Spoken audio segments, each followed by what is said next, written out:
Good morning everyone. मैं मंजू स्वागत करती हूँ आप लोगों के अपने यूट्यूब चैनल पे। हम एसटेट की जो टीजीटी की सीडीपी की जो सीरीज़ करने जा रहे हैं, आज हम करेंगे क्लास नंबर 7 और टॉपिक नंबर 6, जिसमें हम लॉरेंस कोलबर्ग के बारे में पढ़ेंगे, जो बहुत प्रसिद्ध मनोवैज्ञानिक रहा है।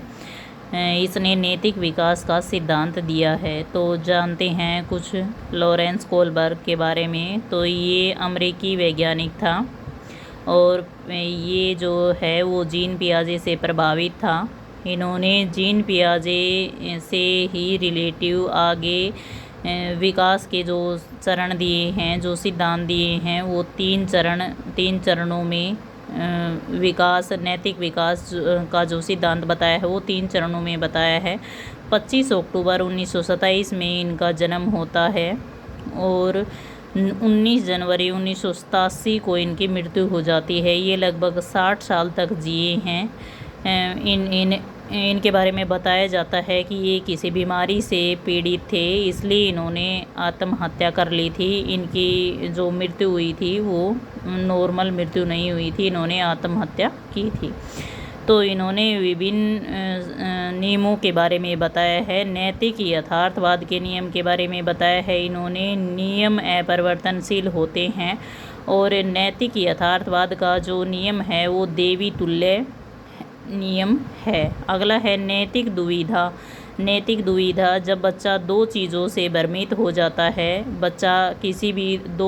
कोई भी बच्चे को हम 2 चीज़ दिखाते हैं तो बच्चा इन चीज़ों में भ्रमित हो जाता है कि मुझे इस चीज़ को लेना चाहिए, इस चीज़ को लेना चाहिए। इस चीज़ में 2 चीज़ों में भ्रमित हो जाता है, उसको नैतिक दुविधा का जो तथ्य है वो बोला जाता है। नैतिक सहयोग उन्होंने इसमें बताया है, एक कहानी बताई है उन्होंने और उस कहानी पर कुछ प्रश्न पूछे हैं।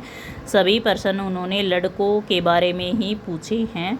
लड़कों को यह कहानी सुनाई गई और लड़कों से ही कुछ प्रश्न पूछे हैं जिन पर उनका घोर विरोध हुआ है। कैनल गिलगिन ने इनका जो एक महिला मनोवैज्ञानिक थी, उन्होंने उनका ख़ास तौर पर विरोध किया है। उन्होंने बताया है कि इसमें भेदभाव, जो जेंडर भेदभाव है वो किया गया है। ये सारे प्रश्न लड़कों से पूछे गए हैं। लिंग अनुपात को दर्शाता है ये बात। लड़कियां भी अपनी सोच समझ इस विचार पर रख सकती हैं, तो उन्होंने इस चीज़ का विरोध किया है। और स्टेज हैं, ये चरण हैं, विभिन्न जो चरण बताए हैं, नैतिक विकास सिद्धांत के विभिन्न चरण बताए हैं। तो पूर्व परंपरागत यह स्तर होता है वो 4 से 10 वर्ष तक होता है। और वितरणात्मक यथार्थवाद भी इस चरण को कहा जाता है। यानी जब पेपर में पूर्व परंपरागत स्तर के बारे में पूछा जाता है या वितरणात्मक यथार्थवाद के बारे में पूछा जाता है, तो ये दोनों एक ही हैं। तो इसमें भी 2 भाग हैं। पूर्व परंपरागत स्तर के भी 2 भाग हैं। इसमें दंड आज्ञा अभिमुखता होती है और व्यक्तिगतता एवं विनियम होता है। दंड आज्ञा अभिमुखता क्या होती है? इसमें बच्चा दंड से डरता है, सज़ा से डरता है कि मैं ये काम नहीं करूँगा। तो जो कुछ भी बातें बच्चा मानता है वो दंड के भाव से मानता है और सज़ा के भाव से मानता है। अगला है व्यक्तिगतता एवं विनियमता। सेल्फ इंटरेस्ट की जो स्टेज होती है वो बोला जाता है। इसको टिट फॉर टैट की अवस्था भी इस अवस्था को बोला जाता है। ये प्रश्न विभिन्न एग्जामों में आए हुए हैं, इसलिए इनको ध्यान से करें आप कि टिट फॉर टैट की अवस्था किसे बोला जाता है। तो व्यक्तिगतता एवं विनियमता की जो स्टेज होती है, जो कि पूर्ण परंपरागत स्तर या वितरणात्मक यथार्थवाद की स्टेज का जो व्यक्तिगतता एवं विनियमता की जो स्टेज होती है उसको ही बोला जाता है टिट फॉर टैट की अवस्था। और सेल्फ इंटरेस्ट की जो स्टेज बोला जाता है वो इसको बोला जाता है परंपरागत। अगला है परंपरागत रूढ़िगत स्तर। परंपरागत रूढ़िगत स्तर है वो 10 से 13 वर्ष तक होता है। इसमें इसके भी 2 स्टेजेस किए गए हैं। अच्छे पारंपरिक संबंध इसमें व्यक्ति क्या होता है या बच्चा क्या होता है, गुड गर्ल या गुड बॉय बनने की अवस्था होती है। इसमें बच्चा सोचता है कि मैं क्या ऐसा काम करूं जिससे मैं गुड गर्ल या गुड बॉय बन सकूं। तो इसमें ये प्रतिस्पर्धा रहती है कि जैसे क्लास में कोई बच्चा काम नहीं करके लेके जाता, तो वो दूसरा बच्चा जो काम करके लेके जाता है, क्लास में इंटेलिजेंट होता है, वो क्लास में जाके टीचर को बताता है कि मैम सर वो बच्चा काम नहीं करके लेके आया। तो मतलब क्या होता है कि वो इस प्रतिस्पर्धा में रहता है कि गुड गर्ल और गुड बॉय की प्रतिस्पर्धा में रहता है। तो इसमें अच्छे पारंपरिक संबंध में ये वाली चीज़ होती है। अगला है कानून व्यवस्था। कानून व्यवस्था में इसमें कानून व्यवस्था का पालन हर हाल में करना होता है। कई समझते हैं भीड़ में, जैसे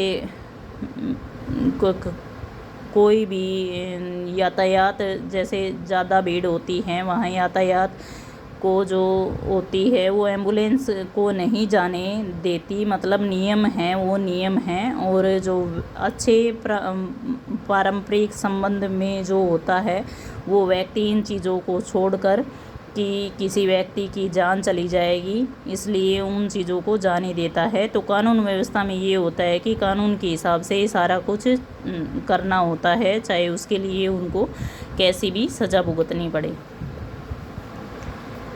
उत्तर परंपरागत स्तर में जो होता है सहयोग की नैतिकता भी इसी स्तर को कहते हैं। उत्तम परंपरागत स्तर को तीसरी स्टेज है ये। उत्तम परंपरागत स्तर को सहयोग की नैतिकता भी इसी स्तर को कहते हैं। इसको 2 पार्टों में डिवाइड किया गया है। सामाजिक अनुबंध उन्मुखता, खुद की नैतिकता आ जाती है बच्चे में। अच्छा बुरा इंसान खुद सोचने लग जाता है, बच्चा है वो अच्छा बुरा खुद के लिए खुद सोचने लग जाता है कि ये मेरे लिए अच्छा है, ये मेरे लिए बुरा है। अगला है सार्वभौमिक सिद्धांत। ये लोग अपने सिद्धांतों एवं नियमों पर अड़े रहते हैं, चाहे उनके लिए उन्हें कुछ भी करना पड़े।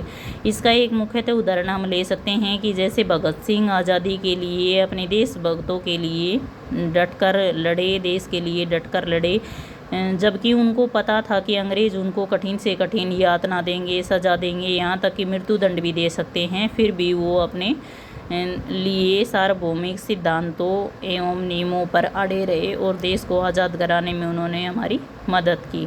तो इस क्लास में बस इतना ही। अगली क्लास में हम एक नए मनोवैज्ञानिक के साथ मिलेंगे, जिसमें मैं क्लास नंबर 8 में कराऊंगी आप लोगों को। तो धीरे धीरे आप लोग CDP की क्लासेस मेरे साथ ऐसे ही करते जाइए। मैं आप लोगों की यकीन दिलाती हूँ कि आप लोगों का एक भी क्वेश्चन स्टेट, TGT, PRT और PGT में नहीं छूटने वाला।